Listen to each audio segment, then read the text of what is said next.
मिथुन राशि 2022 अगस्त का महीना कैसा जाएगा, तो आइए जानते हैं मिथुन राशि वाले जातकों के लिए कि अगस्त का महीना उन सभी जातकों के लिए किस प्रकार व्यतीत होगा। तो जितने भी जेमिनाइज मेरे साथ जुड़े हुए हैं, ये प्रेडिक्शन आप सभी के लिए है। इससे पहले मैं आप सभी को ये सूचित कर देना चाहती हूँ कि हम जो प्रेडिक्शंस यहाँ ले रहे हैं वो चंद्र राशि के हिसाब से है, सनातन धर्म के हिसाब से है। प्लीज इसको सन साइन से कंफ्यूज नहीं कीजिएगा। चंद्र राशि क्या होती है? चंद्र राशि वो राशि होती है जो आपके हॉरोस्कोप के हिसाब से निकल कर आती है।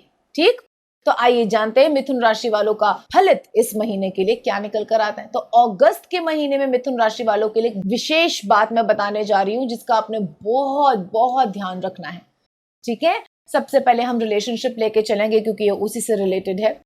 कोई व्यक्ति रिलेशनशिप में अगर नहीं है तो वो रिलेशनशिप में न पड़े इस महीने, क्योंकि वो संयोग अच्छा हो ऐसा नहीं देखा जाता है। इस महीने रिश्तों में अनबन, रिश्तों में सेल्फिशनेस देखने का योग है। कोई बातें अच्छी करे लेकिन वैसा फील ना कर रहा हो, सिर्फ आपसे कोई चीज का मैक्सिमम यूज करने के लिए, चाहे वो मटेरियलिस्टिक हो या किसी और प्रकार का हो, आपको अपनी बातों में फंसाने की चेष्टा कर सकता है। चाहे वो पुरुष हो चाहे वो स्त्री हो, आप दोनों ने ही सजग रहना है। जो अब जेमिनाई हैं, मिथुन राशि के हैं, रिलेशनशिप्स के अंदर बेवकूफ नहीं बनना है, होश में रहना है। अगर आप आकर्षित हो भी रहे हो तो भी अपने हृदय से ऊपर मस्तिष्क की बात सुनकर उसको इस महीने के लिए होल्ड पे डाल दीजिएगा। मेरे कहने से ये मैं आप ही के लिए कह रही हूं, इस महीने के लिए होल्ड पे डाल दीजिएगा। नेक्स्ट मंथ देखिएगा आपको क्या समझ आता है। पर इस महीने जो भी आपको अप्रोच कर रहा है वो आपके लिए बिल्कुल भी योग्य नहीं होगा या होगी, यह आपने ध्यान रखना है।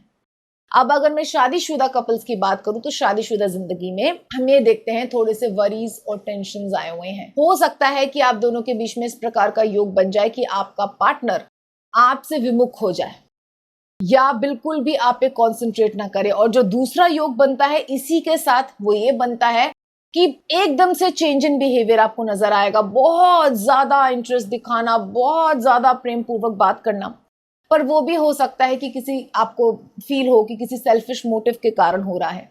पर क्योंकि ये शादीशुदा जीवन है तो मैं एक बात कहना चाहती हूँ, जब हम शादी कर लेते हैं तो हम ये कोशिश करते हैं, हमें हर व्यक्ति का हर प्रकार का रंग देखने को मिलता है, स्वभाव परिवर्तन भी दिखते हैं।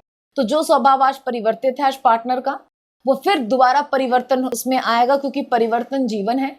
तो आपने ये कोशिश करनी है, आपने सात्विक आराधना करनी है महादेव और महागौरी की। ये सभी शादीशुदा कपल्स के लिए, इनफैक्ट जो शादीशुदा नहीं है वो भी कर सकते हैं, ताकि आपके पार्टनर्स की बुद्धि स्थिर रहे, ताकि आपके जीवन में जो छोटे मोटे कलह कलेश किसी भी बात को लेके बने हुए उनका अंत हो। क्योंकि जब भी दाम्पत्य जीवन का सुख हमें चाहिए तो हमें महादेव और महागौरी की शरण में जाना पड़ेगा। वो आपके कई सारे क्लेशों को भस्म कर देंगे, क्योंकि उनके तो पुत्र ही है विघ्नहर्ता गणेश जी। और जहां गणेश जी होते हैं वहां गणेश जी के दोनों पुत्र शुभ और लाभ भी विराजमान रहते हैं, रिद्धि सिद्धि भी आ जाती हैं जो उनकी पत्नियां हैं। तो आपने इन सभी बातों का समझना है कि गृहस्थ आश्रम में शांति बनाए रखने के लिए महादेव और माँ गौरी की आराधना अवश्यम भावी है। तो आप उनका पंचामृत स्नान करा सकते हैं शिवलिंग पे, लेकिन ये सारे प्रयोग सात्विक रह के, कोई मांस मदिरा नहीं, टोबैको नहीं, स्मोकिंग नहीं, पूर्ण रूप से वेजिटेरियन रहते हुए। वो वेजिटेरियन का मतलब है अंडा नहीं खाना है। Egg is not a vegetarian dish, ठीक है, उसको भी छोड़ना पड़ेगा आपको। और ये आराधना कीजिए, कोई भी मनोवांछित स्तोत्र आप ले आइए, गूगल से ले लीजिए और उनका रोज पढ़िए। नहीं तो रामचरितमानस का पाठ करना रोज शुरू कर दीजिए। दोहा पढ़ने की जरूरत नहीं है, हिंदी अनुवादी से ही पढ़ना शुरू करिए और समझ समझ के पढ़िए, पर पढ़िए। दोहा पढ़ना चाहे दोहा भी पढ़ लीजिए, टाइम नहीं है सिर्फ हिंदी अनुवाद पढ़ लीजिए और वो पढ़ के महादेव माँ गौरी को अर्पित कीजिए। आपकी सारी समस्याओं का समाधान वो स्वयं कर देंगे। तो जो भी वरीज टेंशन आ रहे हैं या फिर जो अभी शादी नहीं हुई है और ऑलरेडी रिलेशनशिप में चले आ रहे थे, उनको ऐसा लग रहा हो कि हम बंध गए हैं इस रिलेशनशिप में, हम निकलना चाहते हैं इससे लेकिन हम फिर भी बंधा सा महसूस कर रहे हैं, तो उनसे मैं एक बात कहना चाहती हूँ कि जब रिलेशनशिप टॉक्सिक हो जाए, जो अनमैरिड कपल्स हैं उनकी बात है, अगर रिलेशनशिप आपका बहुत टॉक्सिक हो गया है तो आप कृपया उसे छोड़ दें, अपने जीवन को एक नया चांस दें, उस व्यक्ति को भी जो आपके साथ है उसे भी नया चांस दे। जब तक आप अपने आप को फ्रेशन अप नहीं करते, योग से, प्रभु आराधना से, सात्विकता का संचार अपने अंदर दोबारा नहीं करते, तब तक आपको कोई और अच्छा व्यक्ति कैसे मिलेगा? तो आपने जो चीज टॉक्सिक हो चुकी है, उस रिश्ते के कड़वाहट आपके अंदर तक पहुंच चुकी है, पहले तो उससे हटना है, बिना इस घबराहट के कि हम अकेले हो जाएंगे। कोई अकेले नहीं होंगे, आपके साथ गिरधर हमेशा है, आपके महादेव हमेशा आपकी आत्मा के रूप में आपके भीतर विराजमान है। आप उनसे बात कर सकते हैं, अपने मित्रों से बात कर सकते हैं, लेकिन ये बहादुरी का स्टेप तो आपको उठाना पड़ेगा, अपने लिए भी और अपने उस पार्टनर के लिए भी जिसके साथ आपका रिलेशनशिप टॉक्सिक हो रहा है। अनमैरिड कपल्स के लिए विशेष रूप से मैं ये बात बोल रही हूँ, ताकि आप लोग एक अच्छा जीवन साथी चूज कर सकें। विवाह बहुत सोच समझ के करना चाहिए, जिंदगी भर की बात होती है ना? तो आपने इस बात का ध्यान रखना है। मैरिड लाइफ में भी अगर नाना प्रकार की दुविधाएं और परेशानी आती है तो कृपया अपना धीरज बंधाए रखें, जहां तक हो सके विवेक बुद्धि से अपना काम करने की कोशिश करें, अपनी चीजों को सॉर्ट आउट करने की कोशिश करें, और आशा है अगले महीने आपका प्रेडिक्शन बदल जाएगा। तो इस महीने के लिए आपने विशेष रूप से ध्यान रखना है, ठीक है?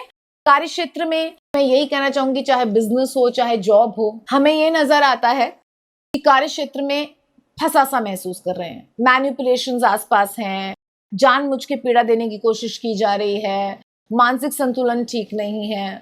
तो अभी मैं आपसे यही कहूंगी कि अगर आप नई जॉब ढूंढ सकते हैं तो ढूंढें, और अगर आपको नई जॉब नहीं मिल रही है तो 1 महीना शांति से निकाल दीजिए। आप ये सोच लीजिए इस 1 महीने में मुझे ये झेलना है, ज्यादा रिएक्ट नहीं करना, क्रोध नहीं करना, क्रोध करने से हानि होगी आपको, लोभ करने से हानि होगी आपको। तो स्थिर चित्त से ये महीना व्यतीत कीजिए, प्रभु की आराधना कीजिए, शिव जी और माँ गौरी की, वो हर प्रकार के संकटों से, विघ्नों से आपको बचाएंगे, आपकी लाइफ स्मूथ कर देंगे। अब हम हेल्थ में आते हैं, तो हेल्थ में मैं यही कहना चाहती हूँ, पानी का इंटेक अच्छा रखें, मानसिक संतुलन को ठीक रखें। मानसिक हेल्थ बिगड़ी हुई है, एल्स एवरीथिंग इज फाइन। और मानसिक हेल्थ बिगड़ी हो तो फिर फिजिकल हेल्थ भी खराब देर सवेर हो ही जाती है। अब तो डॉक्टर्स भी ये बात कहते हैं, चाहे 1 साल बाद हो, 2 साल बाद हो, चाहे इंस्टेंटली हो जाए। So take care of yourself, ठीक है? अब हम आ जाते हैं लकी कलर, लकी नंबर पे। तो लकी नंबर आपके लिए निकल कर आ रहा है निस्संदेह रूप से 9 और 5, और लकी कलर आपके लिए निकल कर आ रहा है येलो, व्हाइट एंड ब्लू। तो येलो ब्लू आपको कृष्ण जी और महादेव जी के शिव विग्रह में नजर आएंगे, व्हाइट भी है शिव जी के विग्रह में, गंगा मैया आती हैं सफेद रंग की, वो स्वयं भी कर्पूर गौरम है, ठीक है, कपूर की तरह गोरे हैं। तो आप उनकी आराधना कीजिए, सब कुछ आपको अच्छा ही अच्छा होगा। वो अपने त्रिशूल से आपके आसपास एक सुरक्षा कवच बना देंगे और आप सारे विघ्नों को पार कर जाएंगे। तो मेरी आशा है आपका यह महीना बहुत मंगलमय जाए, प्रभु आराधना को बढ़ाकर होश पूर्वक इस महीने को व्यतीत करें, हृदय से ज्यादा मस्तिष्क से सोचें, क्योंकि वो आपके लिए लाभदायी होगा। धन्यवाद।